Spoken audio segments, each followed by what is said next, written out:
The writer Flannery O'Connor wrote, "Sickness is a place, and it's always a place where there's no company, where nobody can follow." In today's readings from John's Gospel, we are given two stories of healing, and they are so different. I found it impossible to choose between them. In one story, we have a sick child, a little boy who is at the point of death, an illness that has apparently, suddenly, and dramatically interrupted a young life. In the other, we have a man for whom illness is a way of life. He has spent 38 years lying near a pool that contains healing properties without managing to get in. In the first story, we have a man of power and influence interceding on behalf of his son. In the second, we have a man who, on his own, is powerless to do much of anything for himself. The royal official is most likely a Gentile, a non-believer. The man by the pool in Jerusalem is the same religion as Jesus, a Jew.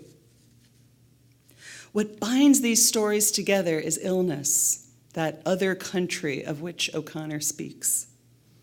What binds these stories together are the miraculous healings that come about because each of these people had an encounter with Jesus. Taking the stories one at a time then.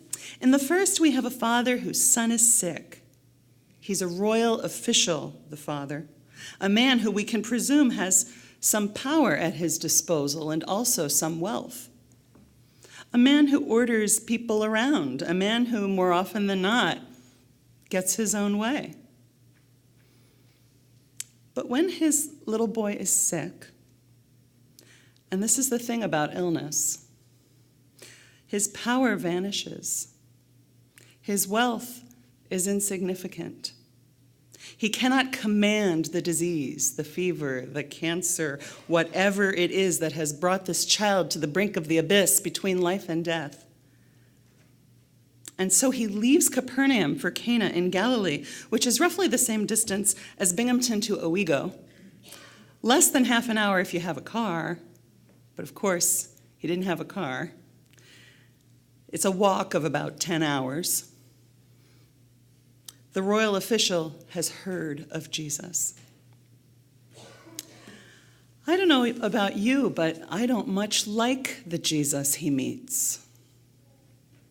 Jesus' first response is to rebuff the man entirely. You just want a show. You want a magic act so that you can ooh and ah. I try to envision myself in the man's position, and all I can imagine is anger. You've heard of Elizabeth Kubler-Ross, right? Most of us. She of the 5 stages of grief. Except, as it turns out, they're not really successive stages. And as it also turns out, they can apply to our experiences of other kinds of trauma as well, such as the terror of thinking your child is about to die. Denial, anger, bargaining, depression, acceptance. They often occur in a jumble or all together or 2 or 3 at a time. No rhyme or reason because each human heart and psyche is unique. Here, anger is a reasonable response, but this man doesn't have the luxury of being able to be angry. He does not lash out. Instead, ignoring Jesus' dismissive words, he begs, "Sir, come down before my little boy dies." And so Jesus gives him the good news, your son will live. And then the royal official begins a long walk home. Another 10 hours. 6 if he's on horseback or in a carriage. A long not knowing. A long lingering in that other country that is illness, even the illness of one you adore. Our second story gives us an odd protagonist, the man by the pool. We're not exactly told that his illness is his fault. Not exactly. But in this week in which we lost Philip Seymour Hoffman to heroin addiction, We are already alert to some situations in which we, like Jesus, are tempted to lean in close to the afflicted person and ask, "Do you want to be made well?" You know the diseases, the cancers for which there is no ribbon, because we assume that they are the result of the person's own bad behavior. Addictions. There's a lot of sorrow out there about the great actor we lost. There's also a lot of judgment. Didn't he want to get well? Jesus asks the unnamed man by the pool, "Don't you want to get well?" "Well," he answers, I have no one to help me into the pool when the healing is ready." And Jesus, this abrupt Jesus we have today, says, "Get up and go."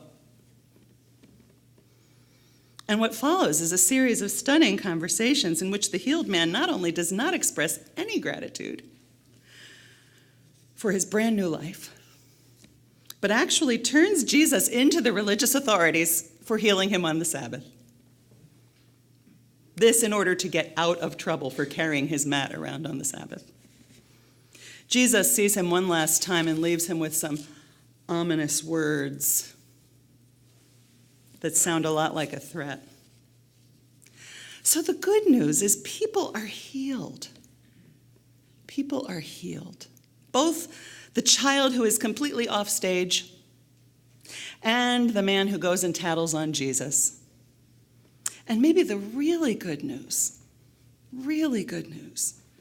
if we are honest about humanity and our brokenness, and if we want the whole world to know healing, the really good news is that these stories tell us unequivocally that there is no relationship between good behavior and miraculous healings. Thanks be to God. The rain falls on the just and the unjust alike. And healing, apparently, is like the rain. Healing takes place. This is good news. So why does this all feel so hard? These stories are hard. Maybe it's because healing isn't always easy, not even miraculous healing. Think of the father traveling across Galilee for hours and hours, not knowing. This is what one scholar, start again. This is what one scholar calls a perfect image of the life of faith. We put one foot in front of the other, hoping, but not knowing. And think of the man who takes up his mat and walks, only to entirely disavow Jesus because he is afraid of the religious authorities. His infirmity is gone, but the fear remains. He doesn't yet know how to cross back from that other country into the land of the living. Illness, addiction, disease, trauma, injury, these things can isolate us. They can take us out of a world we know that is familiar and into a land that is unknown, unmarked, seemingly untraveled. No markers on the roads, just our own feet trudging forward because it's the only way we know to go. Maybe healing, true healing, begins the minute we start to believe, to understand that we are not alone. The minute we recognize that others have gone through, that they are going through what we are going through. This is the genius of the 12 steps, by the way. They get people out of their heads where all the excuses live and help them understand that the path to recovery is a well-worn road. In fact, if they look around, it's a crowded highway filled with boon companions. Perhaps true healing begins the minute we know not only that we are not alone, but that we are held in the palm of God's hand. That no matter the outcome of our illness, whether or not we receive the cure we are longing for, that we will receive God's healing, which is to say, the firm and beautiful and transformational knowledge of ourselves as abiding in God's love forever. Maybe that's what's on Jesus' mind this morning in these readings. His heart is ever and only wanting us to know that our truest healing comes when we are resting in God's love. Maybe sickness is a place where nobody can follow, but it is also a place where we can find companions if we remember to look for them. And every place, the long road across Galilee or the highway across the southern tier, the place where we are stuck by the side of the road or by the side of the pool, in any place and every place, we can and will be found by God.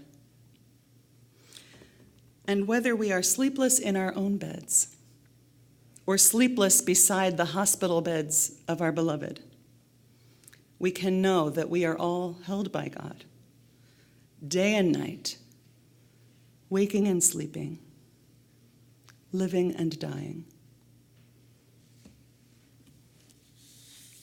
Thanks be to God. Amen.